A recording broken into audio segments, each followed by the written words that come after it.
Hello, and a huge welcome to all you students, new auditors, and seasoned pros joining us today. We are diving into a really critical part of audit planning, risk prioritization. Honestly, this is the step that turns a massive, messy list of potential problems into a sharp, strategic plan of action. For our returning viewers, welcome back. It's great to have you. Just so you know, this explainer is part of our bigger series on risk identification and assessment, where we're basically building out the entire audit process piece by piece. And hey, if you really want to get the full picture, I highly recommend you check out the other explainers in Module 1. They all connect and give you that complete A to Z understanding of audit planning. Okay, so let's imagine this for a second. You've done all the hard work, right? You've got this long list of potential risks facing your organization, maybe dozens of them. It can feel, well, pretty overwhelming. The big question is, where in the world do you even begin? That, my friends, is where risk prioritization comes into play. Put simply, it's just the process of ranking all those risks you found. The whole point is to make sure your limited resources, your time, your team, your money, are aimed directly at the things that could have the biggest impact. It's about being strategic, not just busy. So this whole thing can be broken down into a pretty clear 7-step framework. We're going to start with the first 3, which I like to call the ranking foundation. This is all about getting that first data-driven ranking of every single risk on your plate. Our foundation is built on 3 key moves. First, we're going to consolidate all the risks into one big list. Then, we'll assign scores to make them easy to compare. And finally, we'll rank them to see what floats to the top. Let's dig into each one. So, step 1. Consolidate. The idea here is simple. Get everything in one spot. You're pulling from your risk register and starting to group similar things together. So, for example, if you're auditing a microfinance bank, you'd lump all the credit-related risks together. For an NGO, maybe it's all the risks around donor funds. It's really just about organizing the chaos. All right, step 2 is where we assign scores.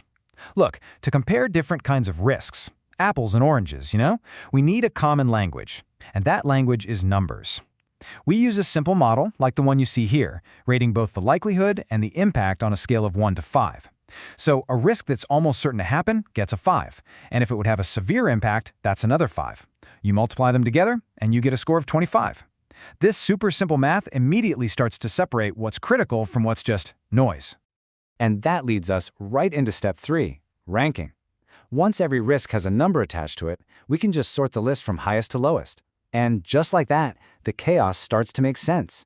That bank's loan default risk, with its score of 25, bam, shoots right to the top as a high priority. This gives us our first really objective, data-backed view of the risk landscape. But, and this is a big but, a purely mathematical ranking isn't the whole story. Now we move on to the next 2 steps, where we refine this list with some crucial organizational context. This is really where the art of auditing meets the science. Step 4 is a big one. We have to consider the effectiveness of the controls already in place.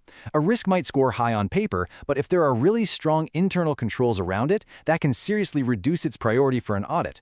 But on the flip side, a medium scoring risk could jump to the top of your list if the controls are weak or just don't exist. This step is all about understanding the actual exposure, not just the raw score. And step 5 is all about strategic alignment. A great audit plan doesn't just find problems. It protects what the organization truly cares about. You have to ask yourself, does this risk threaten our core goals, our reputation, our bottom line? When you connect risks directly to the company's mission, you make sure your audit work is providing real value.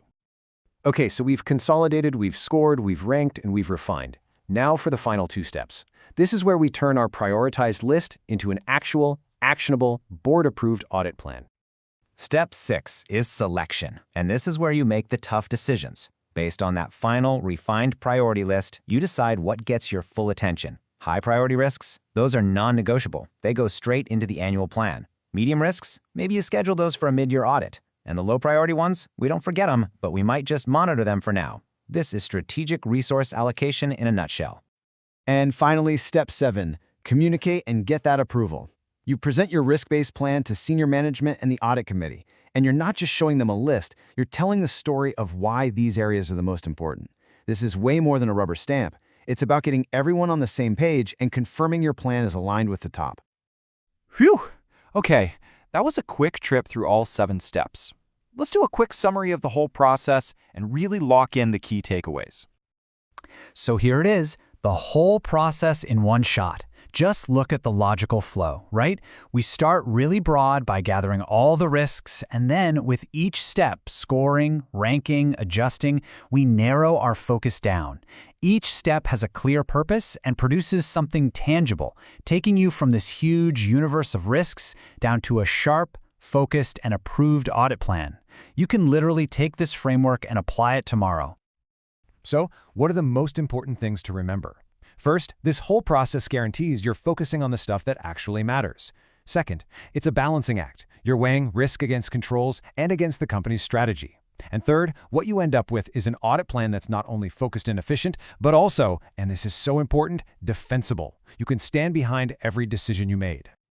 And that brings me to the final question I want to leave with you today. Now that you have this 7-step framework in your toolkit, how are you going to use it to make your next audit plan more than just a checklist? How are you going to make it truly strategic?